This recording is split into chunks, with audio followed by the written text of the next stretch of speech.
Good morning, ladies and gents, and I hope you're all well. And this, what we're looking at here, is London Stone.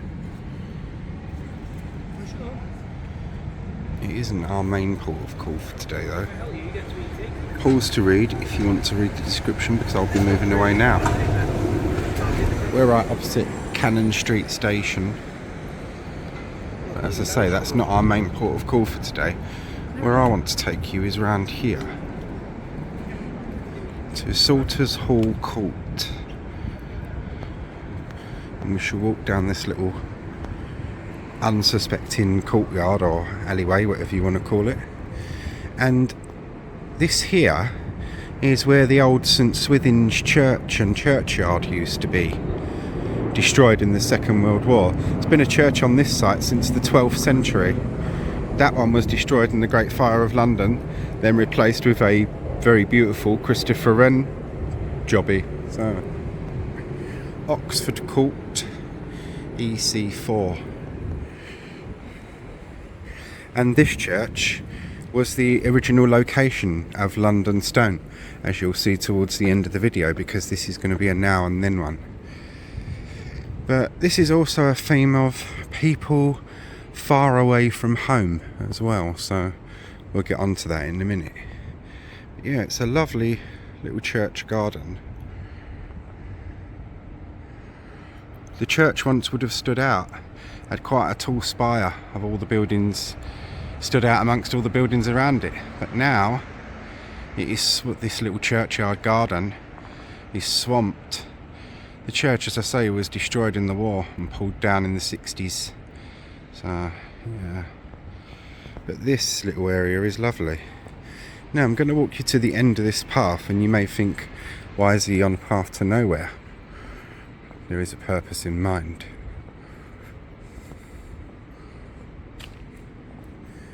This building here was the old rectory or vicarage for St Swithin's, and on its wall, zoom you in, STS, St Swithin's, LS is London Stone, 1890. It's one of the boundary plates, parish boundary markers.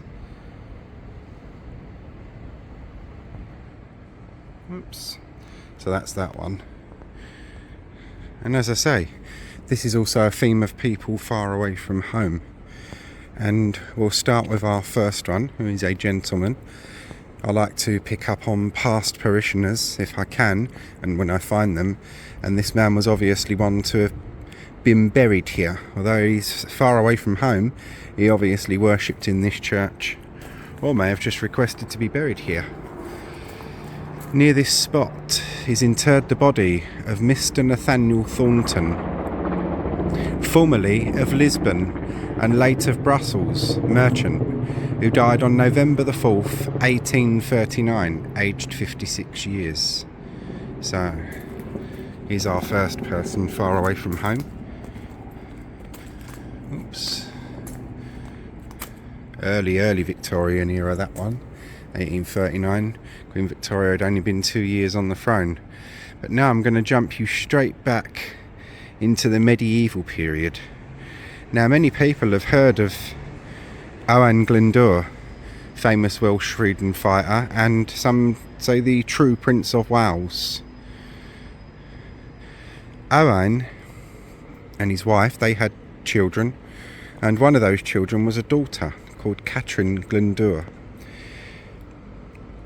Now, she was captured and taken to the Tower of London. Let me pause you and I'll get my notes. Here we are. Catherine French Owain Glyndŵr died in 1413, was one of the daughters, probably the eldest, of Margaret Hamner and Owain Glyndŵr, and her marriage to a claimant to the English throne was used by her father to gain support. Catherine is one of the children of Owain Glyndŵr, about whom most is known. In November 1402 she married Edmund Mortimer, an unransomed hostage and claimant to the English throne, who entered into an alliance with her father. Edmund Mortimer died during the siege of Harlech Castle in 1409 of unknown causes. Catherine was currently captured alongside her 3 daughters. They, as well as her mother and one of her sisters, were all taken to the Tower of London. The deaths of Catherine and her daughters are recorded in 1413 and their burial at St Swithin's Church in London, where we're standing. But the cause of their death is not known. They may have been quietly dispatched, but more likely died of an outbreak of the plague, which was recorded in London at the time. So, that's Catherine's story and her daughters, and this is the monument to them. They were buried inside the church where the tower was. That church was destroyed in the Great Fire, then replaced, but this monument is placed here to their memory. Catherine Glyndŵr, and it's a verse with Welsh above and below it's in English, so I'll of course read the English because I do not wish to massacre the beautiful Welsh language. At the tower end, far away from home, longing is a woman's song, an exile's silent song. And that's by Menna Elfyn.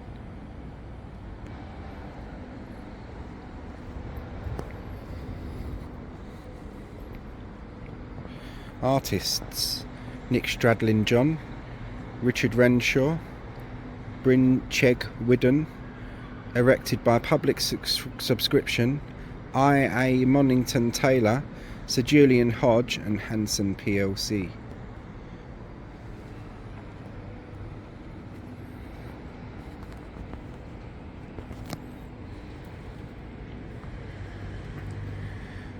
Okay, just a once round more of the lovely little churchyard garden. It's a very quiet one, this one, very nice. There's a lot of noise at the moment because there's helicopters going all over the place in London.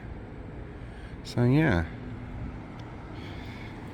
the coronation coming up next week. Security is at its strongest. But as I say, this church was destroyed in the Second World War. It stood for some years afterwards, its ruins, and there were some open air services in it. But luckily there are images of this church as it was, both inside and out. So first, that's where I'm going to take you, to the old St Swithin's Church, what it was, and then at the end there'll be a little tribute piece to Catherine and her daughters. Off we go into the past. And here we see St Swithin's Church as it was. There's been a church on this site since the 12th century. That was destroyed in the Great Fire and replaced by Wren, and this is what we're looking at, the Wren replacement, pretty much nearly after it was put up in the latter 1600s. Early bit of photography for it, and a lovely old church, and a real shame that it was lost. And been lucky with this one because it's not often that you get images of the interior of a church, which we're going to see in a minute. Here's London Stone being guarded by a policeman because people tried to steal it several times over the years, or damage it. I think the suffragettes tried to blow it up once or something. That might be what this gentleman, this copper, is here for. I don't know. And this is the inside of St Swithin's Church, so a lovely old one, and a real shame that it's gone. Another interior view, proper pews, and look at that dome type ceiling or roof. Look, that's lovely. What a shame this one was lost, eh? 1941, and this photo was taken by the vicar and shows the destruction that was wrought on the church. It never recovered from that. They held several open air services in the church over the years, but it was pulled down in 1961-62. And what you just saw is what's here today, in what you saw in my part of the video. Hope you all enjoyed. This is Owain Glyndŵr, Catherine's father, and I wanted to end the video with a little piece on them. This is an image from his own time. There are no images of Catherine, so this is just an artist's impression of her, so I wanted to end the piece with that. Hope you all enjoyed, and thank you for watching.